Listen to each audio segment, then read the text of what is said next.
Mulane kula nu ambek anak kula sayang, kula sering diprotes bojoku. Bojone ambek anak kok sayang kok hormat. Aku tak omong, umpama aku kancanan wong kafir. Tak ulang lagi, umpama kancanan wong kafir sing potensi iman. Sing imane iku mergo sering tambah mekno, wong Yogyakarta sering tambah mie. Seneng tambah mekno tak terkono sate kelathak. Kalau saya nyervis ini dadekno dekne iman, terus iman tenan, imane sah ndak? Ya jawab saja. Sah padahal karena apa? Servis itu jenenge disebut wal mu'allafati qulubu. Lah saiki anakmu iku wis iman, terus mbok servis ben imane tetep. Anggap ae ngrumat tau. Sah ta ora? Sah. Lah saiki ora wong delok anakmu anake tok. Kowe kudu hormat be anak sing nerusno tauhid sok ben anakmu. Kowe ku mate. Pomne potongane wis do lumpuh ngene. Mate. Sok ben nerusno tauhid sok. Anak. Kowe arep-arep wong liya ora ono sing napa-napa kowe. Sing karuan ya napa? Dan itu sah. Ojo kok golek taate bojo jajal antara fakoi seminggu, gelem ta ora? Kalau gak gelem gak ikhlas. Barang 1 juta gelem, ternyata enggak semurni itu. Kebenaran dibayarlah tetap sah. Paham?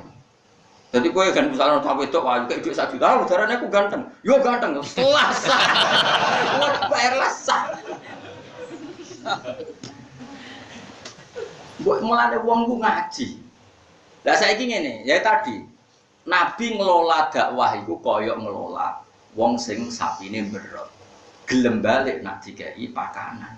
Wis lah lewat pakanan lah sing penting kasil kecek. Aja kok ngenteni ikhlase sapiku ben balik-balik dhewe. Ngenteni ikhlase bojoku ora tak nafakoi setahun tapi mulai dhewe ya golek wong stres. Nek wong normal ya minggat selawase. Lah kan milih di bojo normal wis stres. Misalnya anak ora tau mbok kei popo. Tapi dia berharap nurut. Tonggomu sing tukang dangdutan namanya ngekei jajan anakmu terus dididik dadi penyanyi dangdut. Sing kowe didik wong ngapal Al-Qur'an tapi medhete ora karuan. Kira-kira anakmu ngidolakno bapake apa tanggane? Tanggane. Dan iku salah sapa? Bapak. Lah wali songo iku wong paling roh metode Jawa. Jika macake biasa gak terlalu arah. Sono wong Jawa rada bleder-bleder dibaro, wis pokoke biasa.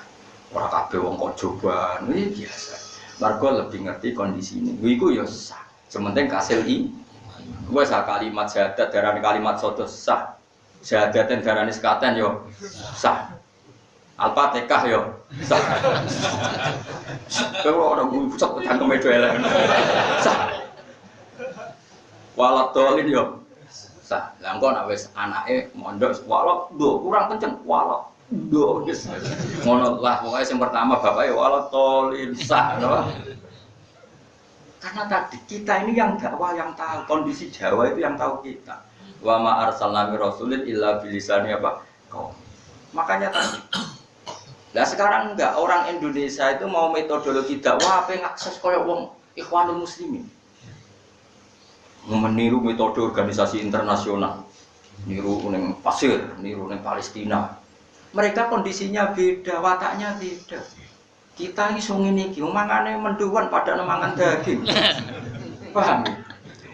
Wong Arab iki butuh wayo mangane daging, lha kowe menduwan.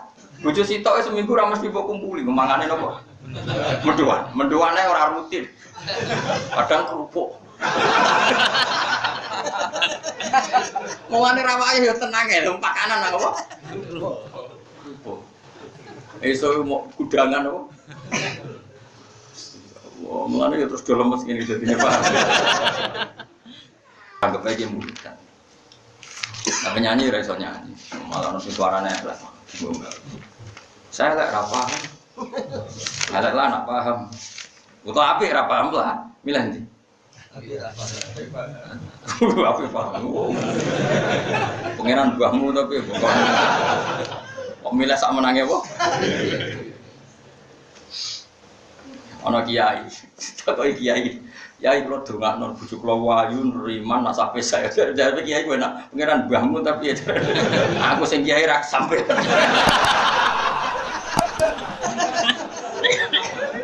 Ora oleh cita-cita ngono kowe rabi wedok ngono.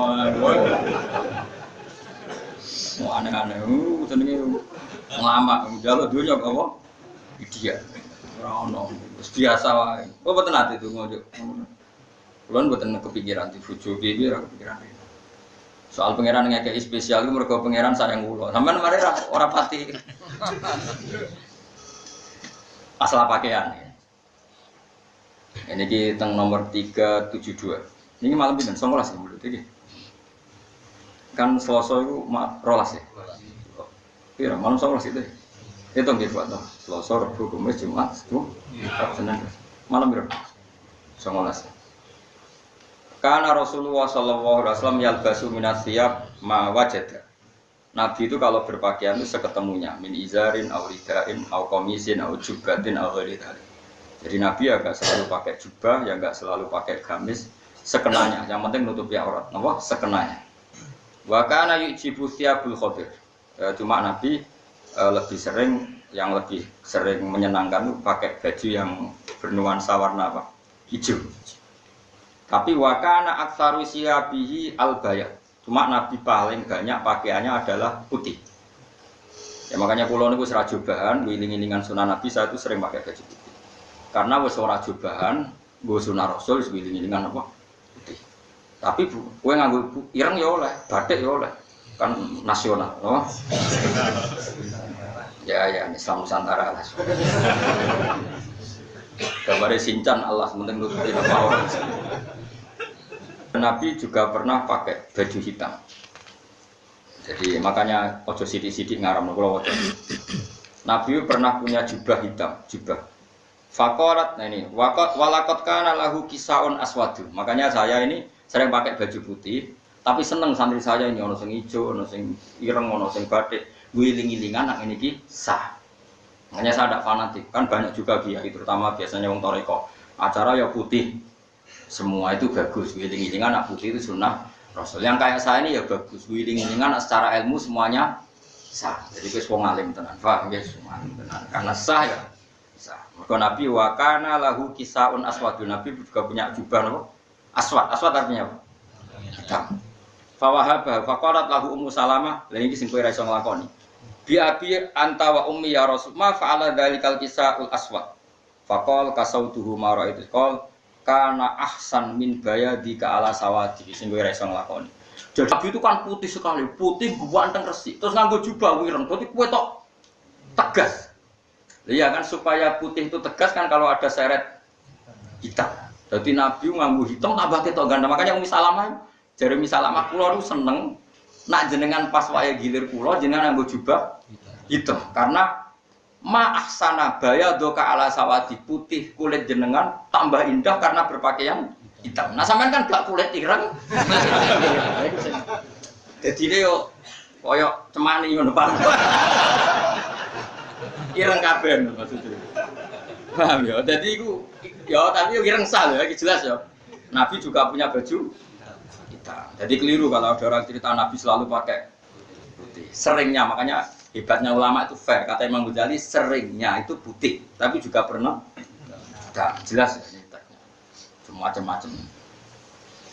Terus wakana yatakhattam, Nabi juga pakai cincin, tapi orang bujimat, ya wakana yahtalmu bihi alal kutub. Cuma cincinnya Nabi dulu itu dipakai pengganti apa? Stempel, masyhur itu kan. Nabi dulu kan dakwah ke raja-raja, terus ngirimi surat ke raja-raja. Ya tentu yang menuliskan Sayyidina Ali. Singkat cerita terus Nabi diberi informasi ya Rasulullah para raja itu tidak mau baca tulisan kecuali ditok resmi. Terus Nabi minta dibikinkan apa? Cincin Muhammad di Rasulullah dan itu otomatis jadi apa? Tok. Apa cara gini tok? Stempel. Jadi jelas. Lah saiki cincin nggo stempel apa nggo gaya-gayanan? Asal nggo ora ono percaya stempel terus. Ya. Sekarang pahlawan Indonesia itu mati enggak ketika ngelawan penjajah? Mati kan? Mati. Tapi ini mati ini disebut patriotik. Misalnya mati patriotik, mati pahlawan. Sama orang Islam yang perang dengan orang kafir ya mati. Disebut mati apa? Syahid. Tapi yang matinya penjajah Indonesia disebut mati pecundang. Atau orang kafir yang melawan Islam disebut mati sangit atau mati gak terhormat. Padahal akibatnya sama-sama mati. Mungkin sebagian orang soleh juga kena likuifaksi, mungkin sebagian orang soleh juga kena longsor. Tapi ketika dia menuju Allah, uripe marani pangeran, marani kebaikan. Ini cara Allah disebut menuju kebaikan. Sehingga ketika mati, Allah menghormati niatnya. Tapi kalau orang mau demenan, mau zina, ketika mati dia disebut menuju perzinaan. Sehingga nanti ketika matinya sama, sumatu asuna ala niyati. Itu jenis detail. Kan masyhur, Nabi kan pernah ngendikan nanti di zaman akhir banyak khosfu, banyak orang kena khosfu. Jadi sebetulnya sebetulnya saya itu tidak mau cerita hadis ini, tapi karena kadang pernah terjadi di Palu, likuifaksi tadi orang tenggelam di bumi. Sebenarnya di hadis satu banyak di antara alamat dekatnya kiamat itu terjadi khosfu lagi. Bagaimana yang pernah dialami kaumnya siapa? Musa, yaitu Korun. Itu sebenarnya di hadis-hadis suka, cuma kira-kira ramani moco mergo disalahno, atau kita kok bukti ini, ayo repot. Tapi saya kira sekadung ngono, kita ngomong saja sekadung ngono. Nah, tentu ya ada yang soleh juga ikut. Terus sahabat ada yang tanya, lalu kenapa yang soleh ikut ya Rasulullah? Ya kalau maksiat sudah merajalela dan yuta jaharubia terang-terangan, tidak punya rasa malu, maka itu akan terjadi. Nah kemudian yang orang soleh Gusti sing gak melok-melok, ya nanti Allah yang sendiri yang memilah-milah mana yang niatnya baik dan tidak. Nah kenapa begitu ya tadi misalnya saya ulang lagi ya, ini penting sekali untuk menjaga hubungan kita dengan Allah Subhanahu wa taala. Kan Nabi rumusnya jelas. Faman kanat hijratuhu ila Allahi wa rasulihi fa hijratuhu ila Allahi wa rasulihi. Orang yang komitmennya menuju Allah dan Rasul dan dia perjalanannya semua menuju Allah dan Rasul, maka dia juga dihitung oleh orang yang menuju Allah dan Rasul. Tapi wa man kanat hijratuhu ila dunya yusibuha amro'atin yang kihuha fa hijratuhu ila ma hajara ilaih. Orang yang komitmennya hanya duniawi atau wedoan tok, nanti dia mati juga dengan status penuju itu. Jika misalnya saya mati ditakoki pangeran, hak ning dunya apa? Ya ben mulang mesti kersane tiyang kenal sifat wajib jenengan, sifat mukhali jenengan, kersane tiyang sujud teng jenengan. Kowe kek kawulaku sing apik. Terus kita ditakoki, mus kene dunya apa? Nggih ngaji Gusti kersane ngertos ngeten-ngeten. Kersane saged dadi mudin ben tiyang mati niku boten kados tikus terus dibuang. Sesuai syariat jenengan. Berarti status dia penuju Allah dan Rasul. Tapi ketika gue urip mau kepengen makan, aku mau mati nak makan, aku mau mati nak pengen di rumah di mobil mewah. Nanti itu ditulis oleh Allah. Saya ini mobilnya nyafaati gue gak, omah. Yus kono yuk syafaat uang sing gue kepingin. Nah itu yang paling bahaya dalam hidup. Nah sehingga niat ini harus kita jaga. Apa niat ini harus kita jaga. Kemudian oleh ulama-ulama itu diekstrimkan. Diekstrimkan begini, rungokno tenan, awas kan. Kenapa orang mukmin yang tren hidupnya hanya 80 tahun? Ya saya ulang lagi, tren orang mukmin hidupnya kan 80-60. Malah zaman akhir rata-rata 60 sampai 70. Kan mati. Kira-kira orang mukmin ini yang mati 70 tahun ini masuk surga selamanya hanya 70 tahun. Selama. Itu kepen selawase. Nah, ada perdebatan ahli sunnah dan Mu'tazilah yang sampai orang Mu'tazilah tobat itu gara-gara perdebatan itu. Orang Mu'tazilah itu berkeyakinan masuk surga itu karena amalnya orang. Orang ahli sunnah berpendapat karena fadlnya Allah dan karena niat. Lalu orang Mu'tazilah didebat. Kalau ada orang masuk surga karena apa? Karena amalnya dia baik. Lalu Allah tanya, ada orang nggak pernah maksiat, taat terus ditanya sama Allah, "Jom kowe ning swargaku." Ya Allah matur nuwun, lakal hamdu gitu. Tapi 70 tahun kata Allah. Kok bisa Gusti? Anda kan engkau janji kalau surga itu selamanya lawas. Lah kowe yakin swarga itu mau sesuai amalem, ngamalem ning dunya mau 70 tahun iku ora genep saleh terus. Ya wis swargamu 70 tahun. Sesuai keyakinanmu nak swarga mergo amalem. Fair. Nangis deh. Nah malam itu 70 tahun ya wis wargamu 70 tahun. Sing ra iso entek iku fadlku, nak fadlku rahmatku ganten. Nah malam entek tak sahur 70 tahun kelar. Nangis. Gemur Gusti krana fadhole jenengan. Gak wis kliwat neraka. Nah. Kemudian dianalisis oleh ulama ahli sunnah karena tadi masyhur hubungane wali-wali ilahi anta ta'lamu wa illam tadumit ta'atu minni fi'lan jasman faqad damat mahabbatan wa asma. Ini masyhur dungane wali-wali. Ya Allah engkau tahu bahwa taat saya ini ya tidak selalu konsisten. Tapi engkau tahu bahwa komitmen saya meskipun enggak kesampaian ingin selalu taat. Sehingga meskipun amal kita itu hanya 70 tahun, tapi niat kita, andai kan kita hidup selamanya lama, juga kita akan iman terus. Karena niat kita akan iman terus, maka diganjar swarga selawasi-lawasi. Wong sing tukang kafir, umpama urip selawasi amen demenan terus, amen maksiat terus. Ora tau ditegur pengira. Karena niate maksiat itu terus, lala dene mati ning nggon maksiat dan dia pikirannya nanti kesempatan yang akan maksiat terus, maka dia disiksa juga neraka terus. Nah, makanya ini terus dawuh Kanjeng Nabi, kalau ada orang soleh ikut kena likuifaksi, kena fosfu, atau kena gempa, atau kena longsor, Allah tetap detail niatnya. Yang maksiat dihitung karena adab, yang taat dihitung sebagai syahid. Sama, kita perang sama orang kafir ya kita mati. Yang heroik disebut pahlawan, yang pecundang atau penjajah disebut mati syahid atau mati yang tidak terbunuh. Tapi bentuk matinya kan sama. Yaitu jenis munakosah. Allah tetap tahu detail. Jadi beda niat. Nah, kenapa Allah menghormati niat? Jawabannya itu gampang. Ini rumah tenan. Ono wong gedeng mbek kowe. Terus jarak 3 meter roh kowe terus ngidu. Jus-jus. Kowe mangkel to ora? Enggak, kowe wong waras bayang wong waras mangkel ya. Mangkel. Padahal gak masalah kan gak kena idune wong jaraknya 7 meter. Gak kena kan? Tapi mangkel gak? Karena itu ekspresi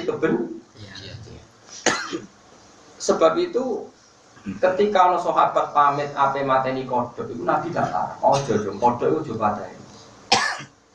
Tapi Nabi Sayyidah Aisyah senengane mateni cecek, tapi juga kegiatan. Mateni cecek itu ibadah. Sayyidah Aisyah itu diantara kegiatannya kadang-kadang mateni cecek. Tapi juga terus akoni dong, dia itu akan buru cecek. Dan itu menurut saya itu cerminan ekspresi dan itu punya efek secara psikologi, secara status. Nabi Ibrahim ketika diobong Namrud itu kan apinya kayak apa luar biasa. Iku kodok, iku moro sungai, terus diubuk banyu, disemprotno ning geni yang sudah gak kebayang. Orang lo gunane. Tapi pangeran regani iku, piye-piye prilakune kodok itu nyenengno. Dia punya komitmen untuk ikut bantu memadamkan. Senajan tuh ya mungkin kasih. Lah cecek teko melok nyebul. Jadi kurang ajar cecek. Sampai saya kira dia akhlak ning dhuwur. Mangkel lho ta. Padahal nyebuline cecek ya ora nambahi api gede. Semprotane kodok ya ora marahi mati. Tapi tetap cara psikologi, cara status sing ngububi keceluk pembenci. Paham ya? Sing kodok keceluk pecinta. Itu nunjukno nak niat itu segala-galanya. Ini ate kodok diapresiasi pangeran mergo pecinta Khalilur Rahman Ibrahim. Ngububine cecek disebut benci. Nah, kita dalam hidup ya seperti itu. Kue ngaji ini tetap dihitung senang Allah dan Rasul. Soalnya penting kue taat atau orang, sekarang orang lah sih aman barangnya. Sekarang maksudnya ya taat pas-pasan, umat-umatan. Nah, umat Islam sing kumat kan harus terus. Pas taat ya umat Islam, nah pas rata-rata Islam sing lagi umat sarape, umat strese, umat macam-macam ya. Makanya ngaji itu penting ya. Kan, jadi jangan kira semua perilaku itu nunggu akibat, itu enggak. Status sesuatu itu dihitung oleh pangeran. Tadi statusnya apa tadi kodok kata sing nggawa banyu ape mateni geni sing diobongno Namrud ing Ibrahim status pecinta apa pembenci? Pecinta. Dan itu yang dipakai Allah. Cecek melok mububi dianggap pembenci. Nah, kita juga sama. Ketika kita sholat, kita nulung wong sholat, melok bangun masjid, senajan to mungkin urun semen sasak, tetap statusnya pecinta. Tapi saat kemudian, sholat terus orang marahi suge, tetap statusnya pembenci. Dan orang nanti dibangkitkan Allah sesuai status ini. Jadi gak penting akibatnya apa itu gak penting, tapi apa? Status. Jadi disebut famangka dan hijratuhu ila Allah wa rasulih, fa hijratuhu ila Allah wa rasulih. Jadi orang yang komitmennya meninggalkan dunia atau meninggalkan apa saja. Ya tentu maksudnya meninggalkan itu terutama meninggalkan maksiat dan komitmennya menuju Allah dan Rasul, maka dia terhitung sebagai pencari suaka yang Allah dan berarti dia pecinta Allah dan eleng-eleng waktu mau ilahi anta ta'lamu wa illam tadunit ta'atu minni fi ala jasman faqad damat mahabbata wa asma. Ya Allah, engkau tahu meskipun taat itu tidak selalu real dalam kehidupan saya, tapi selalu real dalam komitmen saya. Meskipun orang kesam, ya. Kayak wong rabi kan kepinginnya kabeh mawaddah warahmah. Nyatane ya pegatan ya tukaran. Ini pengiran sing regani ini apa? Senajan to akhirnya pegatan tukaran. Salat is sujud is pengiran seneng senajan to sujude boleh ngopo lumayan wis pokoke. Ya kayak tadi kodok mau ndak ana gunane semprotane. Tapi misalnya Nabi Ibrahim roh kodok itu menstatuskan kodok tadi apa? Mungkin kecil. Dan ketika apa tadi cecek ngububi itu kan yo ora ana gunane wis kadung api gede. Tapi statusnya pembentuk. Paham ya? Jadi ini penting kalau ada. Makanya kowe ora usah takok koyo wong liberal. Wong liberal kan cara berpikir kan nyatane sing saleh yo kena. Nyatane masjid yo sering kena tsunami bro. Wah itu kan yo repot kalau berpikir gitu. Itu namanya ora tau ngaji. Tidak bisa meskipun sawangane podo itu beda status ya tetap beda. Kalau ono cahaya yatim utawa melarat jaluk duit gue kok kayak saya, statusnya tetap pemberi. Ketika gue nyentai statusnya pembentak. Tidak masalah cukup meskipun duit sewu ya tidak cukup untuk solusi kebutuhan anak. Ya. Tapi kan kamu setidaknya tidak masuk ayat aro'aital ladzi yukadibu idin fadhaligal ladzi yad'ul yatim pembentak anaknya. Ya sudah lumayan kan ngamal 5.000 10.000 setidaknya Anda terhindar dari status pembentak. Meskipun Anda tidak sampai status mencukupi karena uang sewu nggak bisa mencukupi kebutuhan anak apa? Yatim. Tapi kan terhindar dari status pembentak anak apa? Pemenyata. Ya tadi, mau cecek ora melok-melok kan luwe api. Gara-gara melok-melok ini statusnya pembentak. Lah sing kodok meskipun tidak cukup memberi solusi tapi statusnya pecinta. Itu kemudian dewe Nabi sobana zaman akhir wae adab terus wong sing soleh-soleh lain kadang kena. Sahabat tanya, kenapa kok nggak dipilah-pilah ya Rasulullah? Kok apa ya mbak sing roh detail sumatu asur ala niyatihim. Kemudian mereka ini akan dibangkitkan apa sesuai apa? Niat. Niat itu komitmen dalam hidup. Berapa terus kan nawa itu wudu agotan maksudnya niat itu komitmen dalam hidup. Kowe ku ape ning ndi urip iku aram itu. Bang. Karena kalau pertama nikah, bujuk kalau hari pertama kalau nikah tak kandai. Dia untuk aku juga geman niat kepengen mapan. Berarti pengiranan itu mapan dan sejahtera. Pokoknya udah mau niat ngenteni hukumnya pengiran. Semalam kalau sujud minggu ini pengiran. Soal kepengen mapan di segala murid lu mapan. Ini kayak wong kafir juga kepengen mapan, wong Cina kepengen mapan, wong PKI juga kepengen mapan. Terus kalau dicita-cita mapan beda ada wong PKI. Guna ngaji jalalan ngalor itu. Makanya Imam Ghazali nak ngenyek, kalau kamu punya cita-cita sing yastariku ma'akal kufar wal fujar itu gak ada kerayanya. Wong kafir pengen makan tuh. Kemudian anak kiai kok mendingan, urip nak ada duit sumpah, lonten nak ada duit sumpah, coklat tuh nak ada duit yo, sumpah. Lagi kiai kok susah perkara duit, lah mas istirahat musyarakah. Kemudian aku pidato, duit itu penting. Coklat nganti nyobat, negara nak duit itu penting. Lonten nganti menjajakan diri, negara nak duit itu penting. Larang ngono kok bangga. Kena panjang wong saleh tenan, sujud itu penting. Sujud yang pengiran itu penting. Tahajud itu penting, hati apik itu penting. Mau iku ora iso ngomong wong kafir. Paham? Ngomong sujud wae ben rasa tahajud, ora iso tahajud. Sujud wae, nek sujud kan salat zuhur ya sujud, magrib yo. Mbok nang sofa ngomong tahajud itu penting, mergo ini kuat tahajud. Raine kan ketara sing tau tahajud. Sujud ya tentu rasa apa? Tahajud keduren. Kalau dia jarang tahajud mereka. Tapi aman joni ruku lo. Bisa. Kalau rata tahajud sama tahajud bukan jarannya apa nanti.